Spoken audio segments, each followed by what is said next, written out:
And Danny Aiello, one of Tyson's closest friends. John, ready, mate? Go ahead.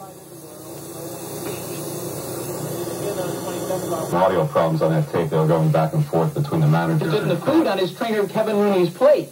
Steals a morsel and explains why they'll win. I'm the best fighter in the world. I'm the best fighter in the world, and no one can beat me. Which is one reason maybe why he gets away with stealing food off people's plates. A little boxing history for you. 50 years ago tonight, 70,000 out at Yankee Stadium. It's the Joe Louis Max Schmeling fight. Here's the call from Clem McCarthy. In the pre-fight tension, consider their reactions at today's press conference. Were they tight?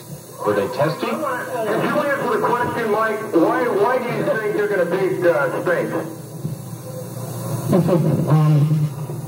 Like I said before, I'm the best fighter in the world. What's the number one concern of Mike Tyson, and how have you handled that during your training period?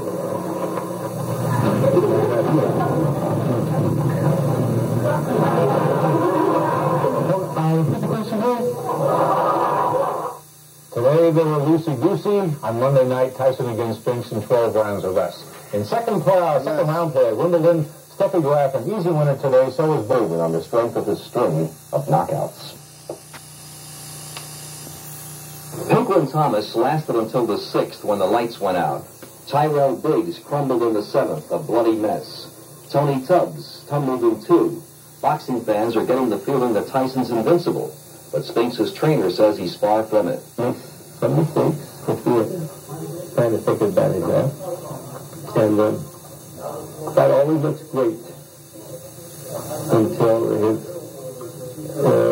his mistakes are exposed. Fletch didn't spell it out, but could it be he thinks Tyson leaves himself open when he attacks?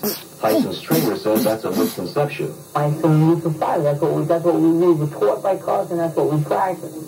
And it's the art of boxing is the art of hitting and not being hit. And there's different movements to do to avoid the punch. And Michael does those things.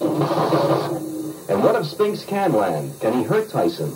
As a light heavy, Spinks was explosive. Several knockouts with sudden combinations. He was suspect as a heavyweight, but gained some credibility when he pulverized Jerry Cooney.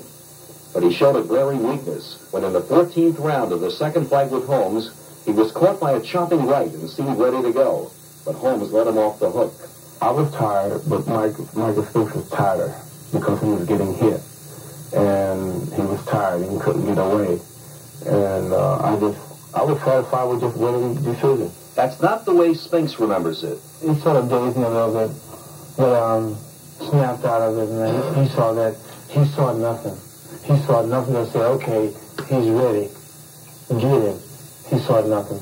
He saw Michael Spinks clear and ready to fight back. And what if it were Tyson, not Holmes, in that 14th round? It's my objective. Once you're hurt, you can't finish the round. And if you don't finish the round, you're in such bad shape you can't answer the bell. After everything is weighed, the overriding factor in this fight is the power of Mike Tyson. You sense it, you feel it, even when it's just a heavy bag. I don't think Spinks can hurt him. I'm sure Tyson can hurt Spinks, so I like Tyson in 3 rounds. On Monday, the one common opponent, Larry Holmes, will analyze the fight and make his prediction. That's Monday at 7:30. Belmont this afternoon.